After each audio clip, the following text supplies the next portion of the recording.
এবারের প্রতিযোগী বিপক্ষ দলের দ্বিতীয় বক্তা ফাহাদ মাননীয় সভাপতি, পক্ষ দলের প্রথম এবং দ্বিতীয় বক্তার বক্তব্য শুনে আমি রীতিমতো অবাক যে আমার মনে হচ্ছে যে বিতর্কের ঠিক এই পর্যায়ে এসেও আমাদের বিতর্কের বিষয়টির দিক আবার একটু খেয়াল করা উচিত। বিতর্কের বিষয় হচ্ছে জলবায়ু পরিবর্তনের বিরূপ প্রভাব মোকাবেলায় কেবল আন্তর্জাতিক উদ্যোগ নয়, স্থানীয় উদ্যোগও আবশ্যক। এই বিরূপ প্রভাব বলতে আসলে কি বোঝায়? এই বিরূপ প্রভাব বলতে বোঝাচ্ছে সমুদ্র পৃষ্ঠের উচ্চতা, তাপমাত্রা বৃদ্ধি, ঘূর্ণিঝড়, জলোচ্ছ্বাস ইত্যাদি। আমরা এই পক্ষ দলের প্রথম এবং দ্বিতীয় বক্তার বলে যাওয়া এসব উদ্যোগগুলো জলবায়ু পরিবর্তনের যে বিরূপ প্রভাবগুলো, ঘূর্ণিঝড় এবং জলোচ্ছ্বাস, এগুলো থেকে অনেক মানুষ এবং পশু পাখিকে রক্ষা করতে পারে। কিন্তু জলবায়ু পরিবর্তনের যে কারণগুলো, অর্থাৎ ঘূর্ণিঝড়, জলোচ্ছ্বাস, এগুলোকে মোকাবেলা করতে পারে না। মোকাবেলা বলতে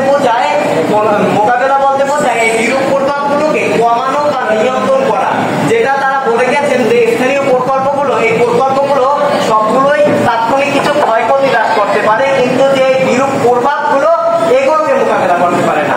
এগুলোকে মোকাবেলা করতে হলে জলবায়ুর যে কারণগুলো, অর্থাৎ গ্রিন হাউস গ্যাস বৃদ্ধি, বিশ্বব্যাপী বনউজাড়করণ, কার্বন ডাই অক্সাইড গ্যাস নিঃসরণ এবং মিথেন গ্যাস নির্গমন ইত্যাদি, এগুলো কমাতে হবে।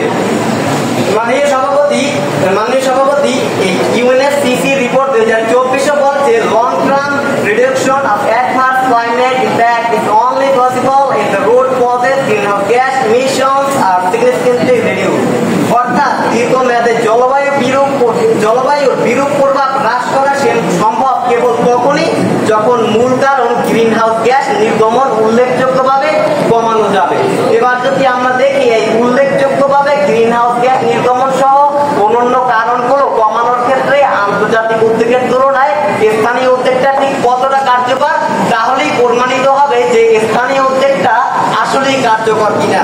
মাননীয় সভাপতি, প্রথমে যদি আমরা দেখি গ্রিনহাউস গ্যাস নির্গমনের ক্ষেত্রে এই আন্তর্জাতিক উদ্যোগের মাধ্যমে প্যারিস চুক্তিতে অংশগ্রহণকারী দেশগুলোর গ্রিনহাউস গ্যাস নির্গমন হ্রাসের প্রতিশ্রুতি দিয়েছে, যা গ্লোবাল উষ্ণায়নের হার 2030 সালের মধ্যে 30 থেকে 40% স্থির করতে সক্ষম। তথ্যসূত্র ইউএনএফসিসি রিপোর্ট ক্লাইমেট অ্যাকশন 2023, যেখানে স্থানীয় উদ্যোগের বিশ্বব্যাপী গ্রিনহাউস গ্যাস নির্গমন কমানোর ক্ষেত্রে কোনো ভূমিকাই নেই।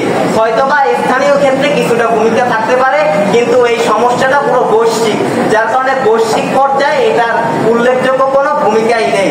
মানে সভাপতি, এরপর যদি আমরা দেখি যে মিথেন গ্যাস নির্গমনের ক্ষেত্রে এখানেও আন্তর্জাতিক উদ্যোগের মাধ্যমে 150টিরও বেশি দেশ 2030 সালের মধ্যে মিথেন গ্যাস নির্গমন 30% হ্রাসের প্রতিশ্রুতি দিয়েছে, যা স্বল্পমেয়াদে উষ্ণায়ন কমাতে সবচেয়ে কার্যকর পদক্ষেপ হিসাবে বিবেচিত।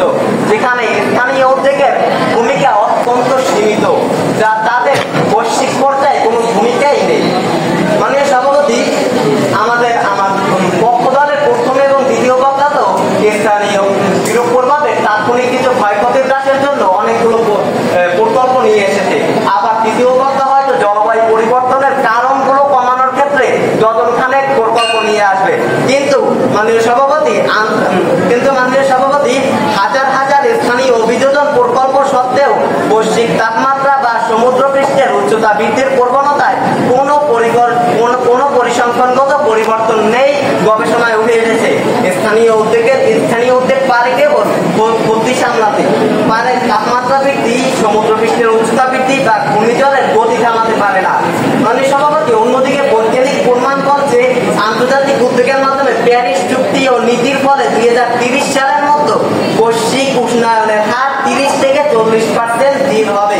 সমুদ্র পৃষ্ঠের উচ্চতা বৃদ্ধির হার 30% পর্যন্ত কমতে পারে। ঘূর্ণিঝড়ের তীব্রতা ও ফ্রিকোয়েন্সি শতাব্দীর শেষে 20 থেকে 25% কমবে, যেটা স্থানীয় উদ্যোগের মাধ্যমে একেবারেই অসম্ভব। তাহলে স্থানীয় উদ্যোগ পারে কেবল তাৎক্ষণিক কিছু ক্ষয়ক্ষতি সামলাতে, কিন্তু জলবায়ু পরিবর্তনের যে বিরূপ প্রভাবটা এগুলোকে মোকাবেলা